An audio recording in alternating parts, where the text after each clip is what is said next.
Bet tagad mūsu šīs dienas tēma ar skatu nākotnē. Es vēlētos ar jums kopā pielūgt, pirms mēs dosimies šajā tēmā. Noliksim galvas lūkšanā. Mūsu mīlestības Tēvs debesīs mēs pateicamies, ka arī šajā dienā Tavā žēlastībā mēs varam pateikties par to, ko esam saņēmuši, un tomēr ar drošību un cerību raudzīties nākotnē, gan lielie, gan mazie. Un mums ir vajadzīga, kungs, šī drošība, šī cerība, šī ticība, ka Tu būsi ar mums, ka Tu dāvās mums savu palīdzību, svētību un iedrošinājumu un stiprinājumu katrā mūsu dzīves brīdī. Tādēļ tieši tagad, kungs, mēs lūdzam, dāvini mums savu svēto garu.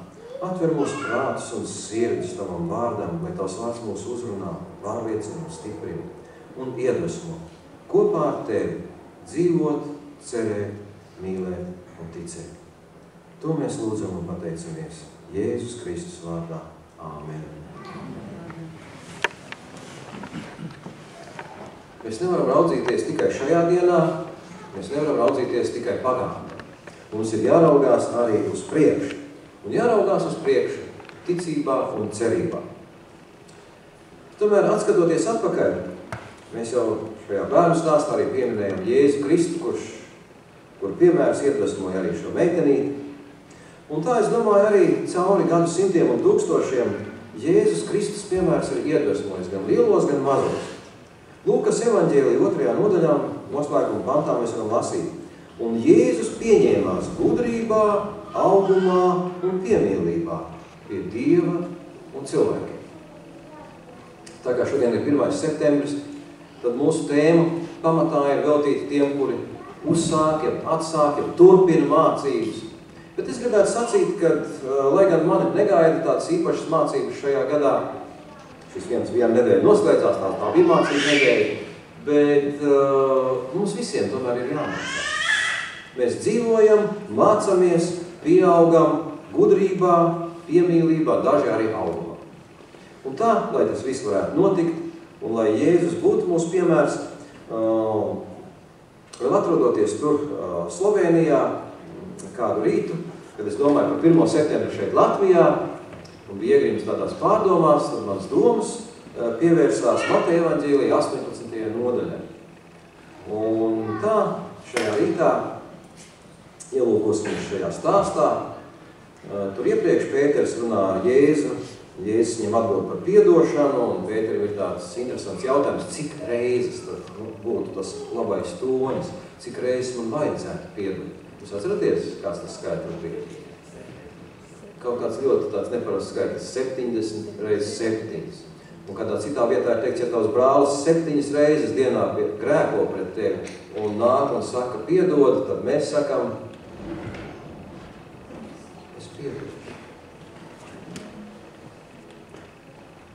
un tālāk, lai cilvēkiem būtu mazliet vairāk skaidrības, Jēzus stāsta šo līdzību par Dievu, debesu valstību. Tāpēc debesu valstība ir līdzīga ķēniņam, kas ar saviem kalpiem gribēja norēķināties. Un kad viņš iesāk norēķinu, viņam pieveda parādnieku, kas tam bija parādā 10 000 talenti. Mūsdienu angļu tūkojumā, amerikāņu tūkojumā ir teikts miljoniem dolāru. Tad šī summa ir liela, neparasti liela, pārsteidzoši, satriecoši liela. Bet, kad tas nespēja samaksāt, tad kungs pavēlēja to pārdot ar sievu un bērniem un visu, kas tam bija, un samaksāt. Tad kalps krita pie zemes, un viņu gauži lūdza sacīdams, cieties ar mani, es tev visu nomaksāšu. Tad kungam palika kalpa žēl, un viņš to palaida un parādu tam arī atlaida. Interesanti, ka oriģināla tekstā šis vārds ir piedeva. Viņš viņam piedeva un parādu arī atlaida. Un no šī viena vārda mēs varam saprast, ka šeit runa varbūt pat nav tik daudz par naudu, kā par kaut ko citu. Un būtībā arī mēs visi esam kā tādi parādnieki Dievam priekšā, kā grēcinieki. Un šis grēka parāds ir tik liels, ka mēs viņu paši, cik gados varam nomaksāt? Mums nav lēmts tik ilgi dzīvot, un ja mums arī būtu lēmts dzīvot mūžīgi, mēs tik un tā nespētu nomaksāt. Tas ir nesamaksājams parāds. Un vienīgais, uz ko mēs varam cerēt, ir uz Dieva žēlastību. Bet, lai šo žēlastību saņemtu, kas ir nepieciešams? Lūkšana. Un ne tikai lūkšana, arī šī grēka atziņa, šī vajadzība pēc šīs piedošanas, pēc šī parāda nastas noņemšanas. Un šis ļoti lakoniskais stāsts mums atklāja to, ka kungs iežēlojās par šo kalpu, par šo parādnību. Un viņš viņam piedeva šo milzīgo parādu, jau atlaida šo parādu, izsvītroja viņu no parādnieku saraksta. Tāds īss, kodolīgs, bet ļoti spilgts stāsts. Kā jums šķiet, kā šis cilvēks jutās?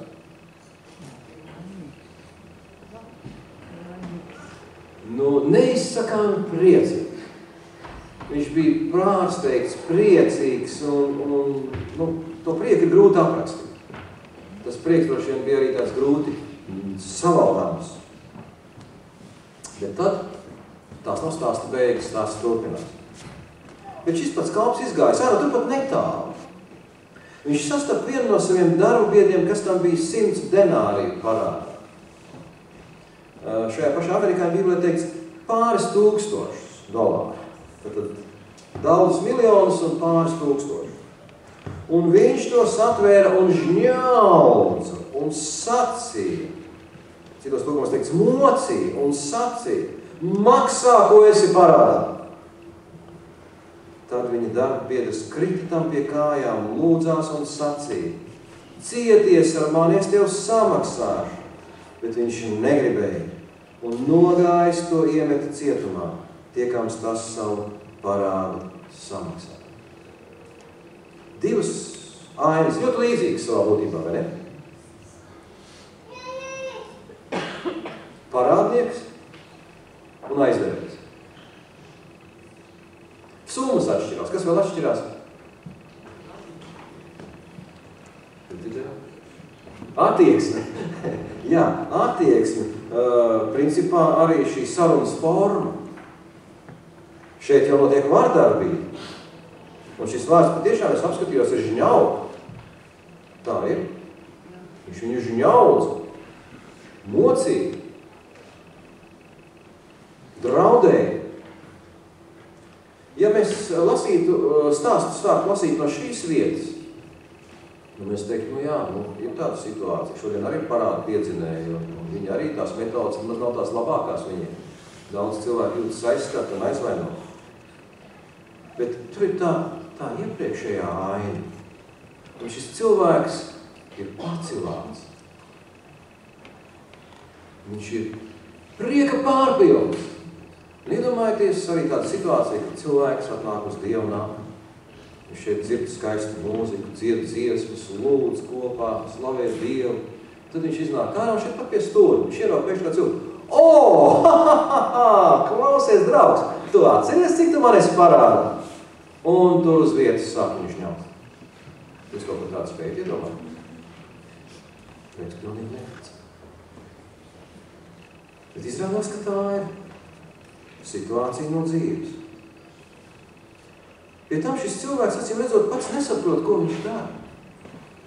Viņš neizprot šo savu attieksmi un šīs attieksmes būtību. Viņš neredz šo kontrastu. Jo grēks ir cilvēku skarta apvienojums. Bet šī nav pēdējā aina šajā stāstā. Stāsts turpinās. Kad viņa darba biedri to redzēja, tad tie ļoti noskumi un aizgāja un izstāstīja savam kungam visu, kas bija noticis. Viņi bija redzējuši šo pirmo ainu.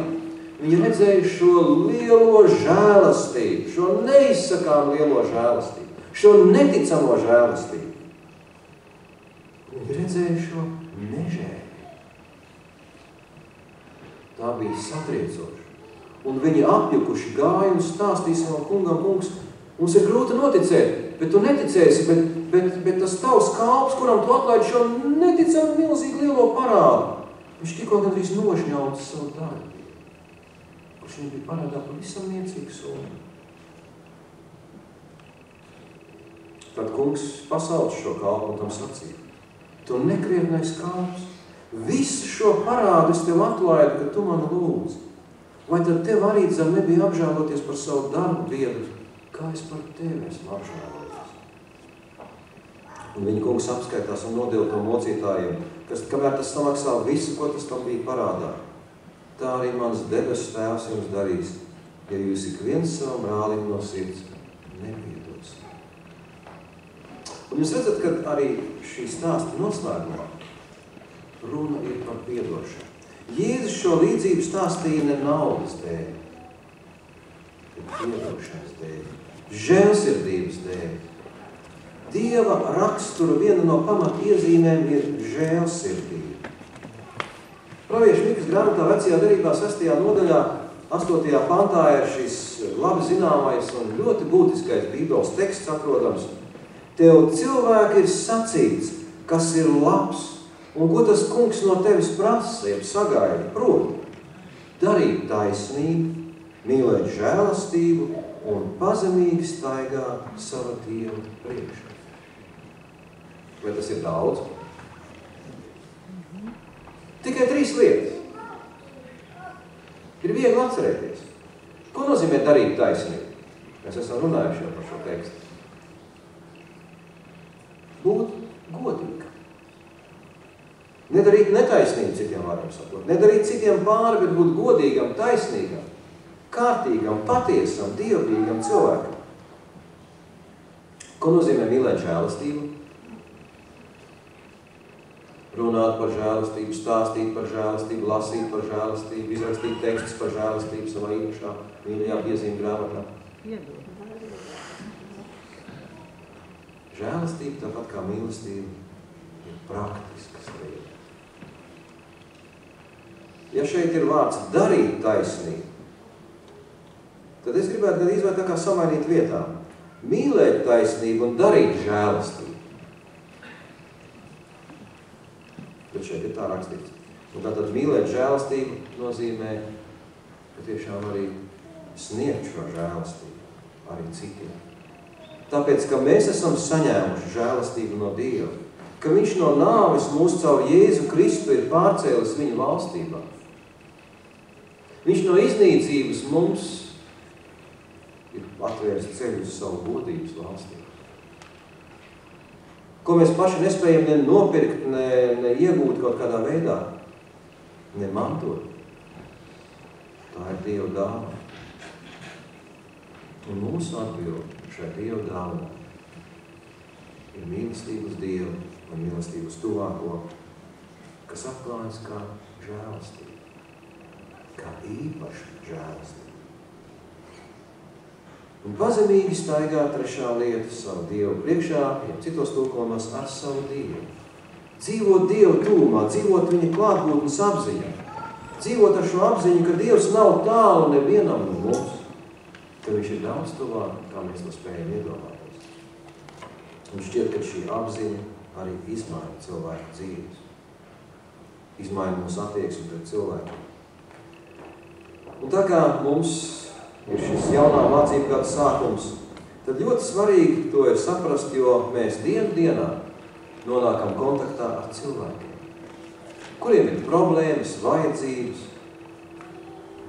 bet kuriem pietrūkst izpratnes par mīlestību, žēlastību un taisnību.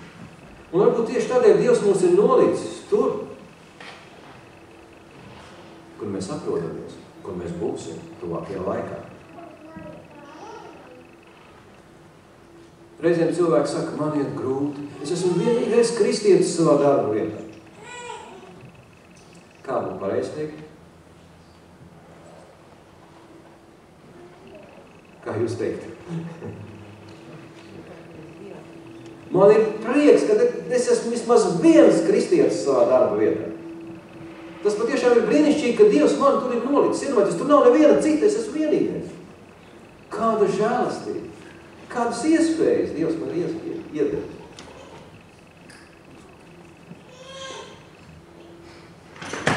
Atcerieties šo tekstu. Darīt taisnību, mīlēt žēlastību, pazemīgi staigāt savu Dievu priekšā.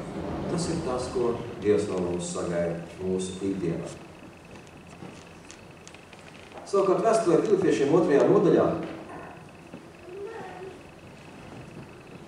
Tur ir tāds īpašs teksts.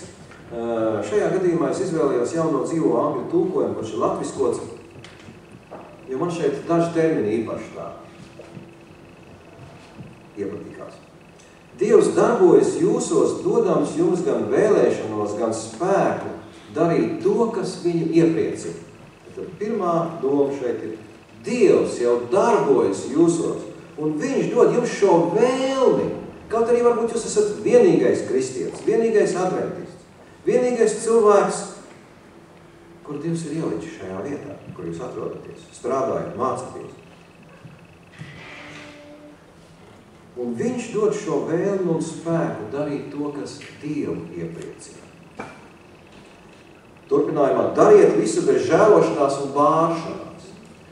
Šeit var lietot arī vārdi kurnēšana, tāda purpināšana un vēl citi termini, bet šeit tieši ir šajā tulkojumā žēlošanās un bāršanās. Vai arī tas reizē mums nav raksturīgi, ka mēs tā žēlojamies par kaut ko un arī varamies. Tātad dariet visu bez šīs žēlošanās un bāršanās, lai neviens jūs nenosoda. Dzīvojiet kā tīri, nevainojami Dieva bērni, mirdzēdami kā spoža gaisma pasaulē, kur ir pilna ar negodīgiem un perversiem cilvēkiem. Šis pēdējais teikums, šī pēdējā teikuma daļa, pasaule ir pilna ar negodīgiem un perversiem cilvēkiem. Man šķiet, ka internets ir tas, kurš ļoti labi atklāja šo pasauli, kāda tad viņa ir. Tā kā es bieži meklēju attēlu, šoreiz man nav šeit attēlu, bet bieži es meklēju attēlus arī savām prezentācijām. Un ja tu ieraksti Jēzus, ja Dieva valstība, ja vēl kaut ko, tad jāsaka tā, tur, jo tālāk, jo vairāk ir dažādi tiešām perversi un riebīgi attēli atrodami zem šī atslēgas vārda. Un grūti pat ir pateikt, cik tad tālu cilvēku var aiziet šajā pasaulē. Un tieši tādēļ katrs Dieva bērns ir kaut kas īpašs. Un ja arī mēs saprotam, ka kristiešu skaits teorētiski ir diezgan paliels, tad praktiski mēs apzināmies, ka kristieši bieži vien savu gaismu apslēp. Ja viņi nevēlās tikt atklāti, viņi nejūtās ērti, ja citi zina, kad es esmu kristietis, kāpēc man tas visiem jāstāsta, kāpēc man tas jārāda, lai viņi dzīvo, kā viņi grib. Galvenais, kad es eju baznīcā, es pielūdzu Dievu, un es labi jūtos. Un tas varētu kā apostols Pāvils saka vēstulē romiešiem, neviens cilvēks, ko nedara, nedzīvo sev pašam. Mēs nedzīvojam šajā pasaulē sevis dēļ. Ir, protams, valstis, kur savas ticības, pārliecības atklāšana nozīmē pasludināt sev nāves spēju. Bet mēs dzīvojam kultūrā un valstī, kur Dieva gaisma tāpat ir vajadzīga, un kur ir vajadzīgi cilvēki, kur ļauj Dievam caur sevi darboties. Kā piemēram mēs varētu minēt Danielu un viņa draugus. Ja es saku Daniels un viņa draugi, ko jūs atceraties uzreiz? Kāds saimes jums nāk prātā? Laupaini un ceplis. Vēl kāds? Milzu tēls, zelta tēls, kur pielūdz visas valsts un apkārtējās valsts, visi varanie un visi iedzīvotāji. Sapņi, jā, Nebukadnecera nozīmīgais sapnis par pasaules nākotni, šis redzējums, šī vīzija. Un arī citi notikumi, protams, tur ir nākotnes redzējumi un tā tālāk, pravietojumi. Kas tad bija īpaši šiem cilvēkiem, šiem 4 draugiem, Dānielam un 3 viņa draugiem? Ja mēs lasām tā šo grāmatu no 1. nodaļas, tad pirmkārt jau tas bija atšķirīgs dzīvesveids. Pirmais, ko viņiem nācās izvēlēties, bija, vai viņi dzīvos tā kā visi pārējie, vai viņi tomēr izvēlēsies atšķirīgu dzīvesveidu. Jūs atcerāties no stāsta, ka viņi izvēlējās atšķirties. Tas radīja satraukumu, jo ķēniņš joks nesaprata. Tur varēja būt arī nāves soda sērija. Tomēr viņi ticībā izvēlējās darīt sevi atpazīstamus ar savu dzīvesveidu. Un, kad pienācis pārbaudas laiks pēc 3 gadiem, kāds bija rezultāts, jūs atceraties? Viņi bija, tur bija Bībelē teiks, 10 reizes pārāki par citiem. Vai jūs varat iedomāties šodien kādu studentu, skolnieku, kurš ir 10 reizes pārāks par citiem? Jā, tas liekas pilnīgi neticami. Kā? Tātad viņos bija šis Dieva gars, ko arī atzina ķēniņi. Viņiem bija īpaša gudrība, īpašas spējas, un viņi tika novērtēti. Viņiem bija arī atšķirīga pielūgsme. Gan pielūgsmes laiks, gan veids, un viņi to neslēpa. Un tad viņam teica, ja jūs nepielūgsiet tā kā visi citi, ko mēs darīsim? Kas tur bija laubedra vai uguns cepnis? Nāvsods. Jums ir iespēja izvēlēties. Bet tā kā tie bija visgudrākie, visspējīgākie cilvēki valstī, tad ķēniņš deva viņam vēl vienu iespēju. Es labi, es jums dodu vēl vienu iespēju. Es sapratu, ka jūs esat pārliecībā savā dzīvojat, bet es jums dodu vēl vienu iespēju. Es saku, nē, ķēniņ. Ja Dievs gribēs, viņš mūs izglābs arī no cepļa. Un Dievs to darīja. Un ķēniņš redzēja kaut ko tādu, ko viņš nekad nebija redzējis. Dievišķas personas klātbūtne. Un tas, ko viņš redzēja, to viņš nekad vairs nespēja aizmirst. Un tā arī mūsu iespējas šajā pasaulē var būt tāds, kur cilvēki nekad dzīvē nespēja aizmirst.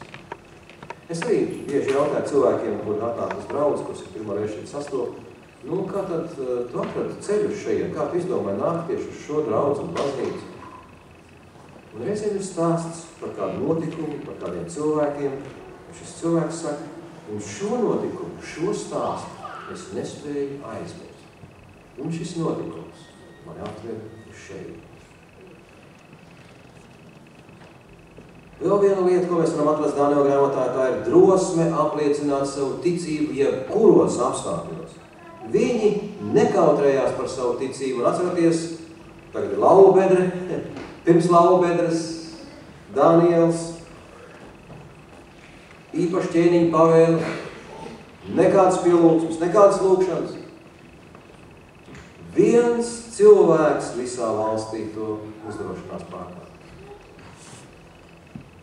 Un tas ir premjerministrs. Visiem redzot, atklāt, nebaidoties, seko rīcība un seko Dieva iejaukšanās. Un atkal aina, ko zina pat bērni, un ko nespēja aizmirst pieaugušie, esi uzticīgs līdz galam. Īpaša Dieva klātbūtne un apsardzība visbīstamākajos apstākļos. Un pēdējais punkts, tas atstāja iespēju gan uz valdniekiem, gan uz visiem līdzcilvēkiem. Daniela grāmata ir īpaši ar to, ka šie 4 cilvēki atstāja neizdzēšamu iespēju uz vairākiem valdniekiem. Uz tūkstošiem, uz miljoniem cilvēku. Un šis iespējas, lai cik tas interesanti nebūtu, turpinās joprojām, arī šodien. Šie notikumi un šie vīri atstāja iespēju arī uz mums. Mēs arī šodien varētu lasīt stāstus par kristiešu ticības apliecību un ticības piedzīvojumiem pasaulē. Un šie stāsti arī ir pilni ar brīnumiem, pilni ar varonību un pilni ar glābjošo Dieva glābību. Tā kā, draugi, tie nav senatnes stāsti. Tikpat labi mēs varam pievērsties notikumiem mūsdienās dažādās pasaules valstīs. Un tā iespējas, kur mēs atstājam. Mateja evaņģēlijā 5. nodaļā Kristus kalna svētdienā ir rakstīts šādu vārdu. Svets iededzinājis neviens to neliek zem pūra, bet lukturī. Tad tā spīd visiem, kas ir namā. Tāpat, lai jūsu gaisma spīd ļaužu priekšā, ka tie ierauga jūsu labos darbus un godā jūsu tēvu, kas ir debesīs. Sakiet, cik labi darbi dienā ir jāizdara, lai mēs Dievu pagodinām? Kāda ir jūsu versija? Vismaz viena. Visi iespējami. Visi iespējami. Es domāju, ka cilvēks, kurš dara labu, nekad neskaita. Cik cilvēkiem es šodien izdarīju labu. Viņam nav tādas grāmatiņas, kur viņš ierakstā. Šodien 1, 2, 3, 8, 12 labie dāvi par vienu vairāk kā vakar. Tieši otrādi. Mateja evaņģēlija 25. nodaļa mums atklāja, tad, kad Jēzus nāks godībā, tad daļa cilvēki pārsteigti. Kad Jēzus saka, jūs neko neesat labi izdarījuši šajā pasaulē. Kā neesam izdarījuši? Un to ir otra grupa, redziet. Viņi ir darījuši to un to un to un vēl kaut ko. Un tie otrie brīnās, kungs, kad mēs ko esam darījuši? Mēs neko neatceramies tā. Tā bija viņu dzīves ikdiena. Tā bija viņu dzīves būtība. Viņi to neuzskatīja ne par ko īpašu. Viņi uzskatīja, ka tā dzīvoja Jēzus, un mēs arī tā vēlamies dzīvot. Un tādēļ arī mans vēlējums, uzsākot šo jauno mācību gadu, ir, lai jūsu sirdīs ir šī vēlme dzīvot tā, kā dzīvoja Jēzus. Un ko sacīja Jēzus? Man ir prieks dzīvot, kā dzīvot? Pēc mana debesu tēva prāta. Man ir prieks dzīvot pēc mana debesu tēva prāta. Mums nav jābaidās, ko cilvēki sacīs, ko cilvēki padomās, kā viņi rīkosies, kāda būs viņu pretdarbība, pretreakcija. Mums ir jādomā, kā uzņemt sevi Dieva garu, kā ļaut Dievam piepildīt sevi ar svēto garu, lai viņš caur mums darbotos un dot mums šo gribu un šo vēlmi darīt to, kas Dievam patīk, katru mūsu dzīves dienu. Vai jūs vēlaties tā dzīvot? Vai jūs vēlaties piedzīvot šo prieku, kādu piedzīvoja Jēzus, un kādu viņš piedzīvo šodien, kad mēs vēlamies darīt to, kas ir visvairāk vajadzīgs. Kuri no jums vēlas dzīvot šādu prieka, debesu gaismas un svētā gara piesātinātu dzīvi? Es vēlos redzēt jūs rokas. Paldies par jūsu izvēli. Es patiešām no sirds novēlu, lai mums visiem šis jaunais posms, lai cik interesanti tas nebūtu, tas 1. septembris ir tomēr kaut kāda tāda neredzama līnija, ko mēs novalkam savās dzīvēs. Gluži tāpat kā jaunais gads, arī šis ir jauns mācību gads, jauns mācību posms. Vasara ir pagājusi, lai cik tas nebūtu skumji, bet sākās jauns mūsu dzīves posms, kurā mēs varam būt kopā ar Jēzu Kristu gaismu šajā pasaulē. Pareizāk būtu teikt, atstarot to gaismu, kas nāk pie mūsu. Lai mēs to spētu, sāksim katru rītu. Dodamies viņam un lūdzot svētību, vadību un gudrību no augšiem. Jo tas viss mums būs ļoti, ļoti, ļoti vajadzīgs. Lai Dievs jūs svētību. Āmen. Amen.